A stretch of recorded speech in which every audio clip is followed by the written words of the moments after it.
Hi, I'm Misty Armas, And I'm Mr. Gonzalez. and we are the broadcasting teachers here at Miami Art Studios 6 through 12.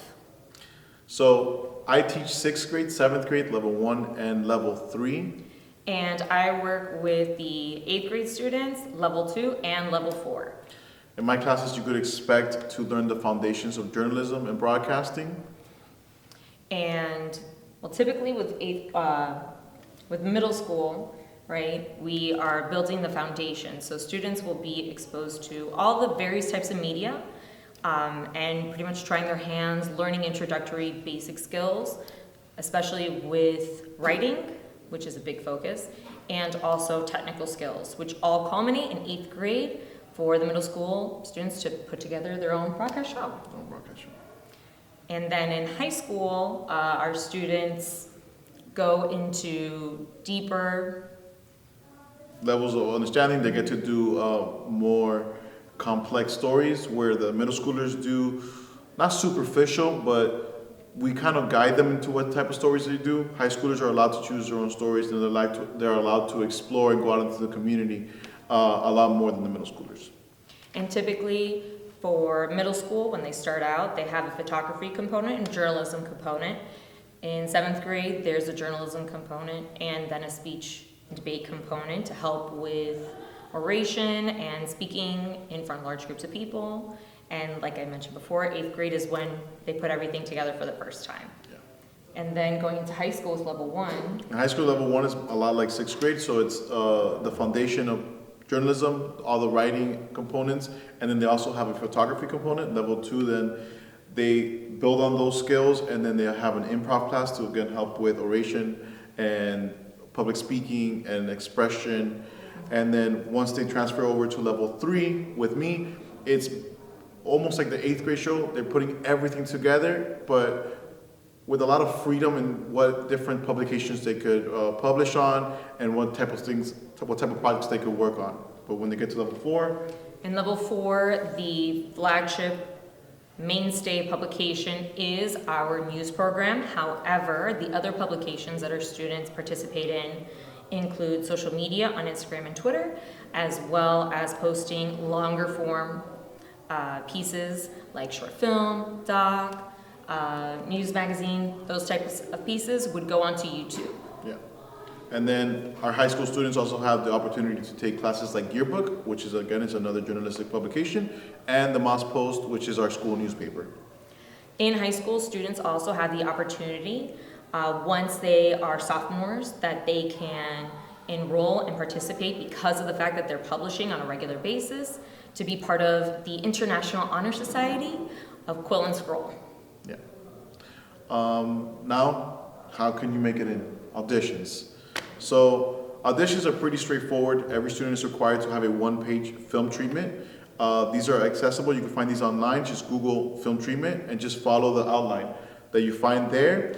They will also have to bring in a reel. So, Ms. Yarnes, if you want to expand on Yeah. what? So typically in a demo reel, it's from 1 to 3 minutes. We ask for no more than 3 minutes of the student's work. If the student's never been part of a broadcasting program, for example, if they're coming in from elementary school, or this is something new that they want to try out, and it's something that they're passionate about exploring, we do ask that they put together just a sample of the work that they've done. So if they are passionate about filming, so camera work that they've done, editing, being on camera, their presence, for example, like reading transcripts that they've seen from other news programs or movies and television. Yeah. And then finally, the last component is when you come here the day of auditions, we will interview you. We will ask you questions about your reel and your treatment. So, highly recommend that you guys practice interviewing, practice talking to your parents, have practice questions that you run through with them. And then obviously reach out to us should you have any questions about the audition process. It's not mandatory, but we actually recommend that you guys, come in semi-professional, professional attire, right? It makes you look better, makes you stand out, so we highly recommend that. It also kind of helps just set the tone, right? When you're coming into an audition, it creates this air of confidence, and you're coming in and you're really just trying to sell what you want to do and your skill sets.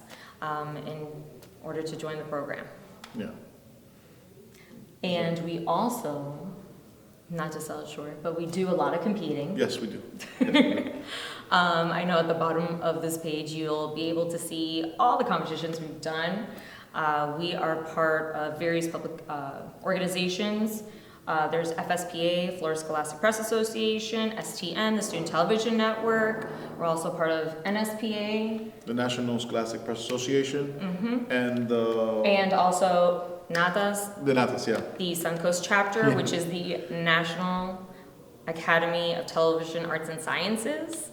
That is the organization that does the Mainstay Emmys. However, for students, they run and do the Student Production Awards, which our high school students participate in. Also, through this organization, students can earn scholarship money if Very they're cool. interested in pursuing a career or studying further journalism or film or anything that has to do with media in general.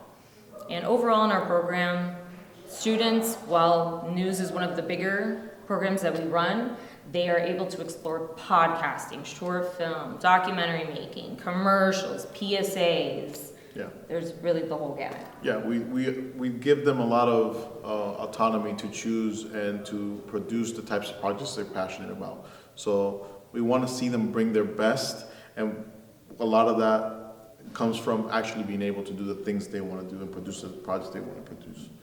So again, if you have any other questions, our emails are here on the website, but also, again, Ms. Diarmas, which is rndiarmas@dateschools.net. And Alejandro Gonzalez at dayschools.net. Thank you so much for stopping by. Thank you, guys.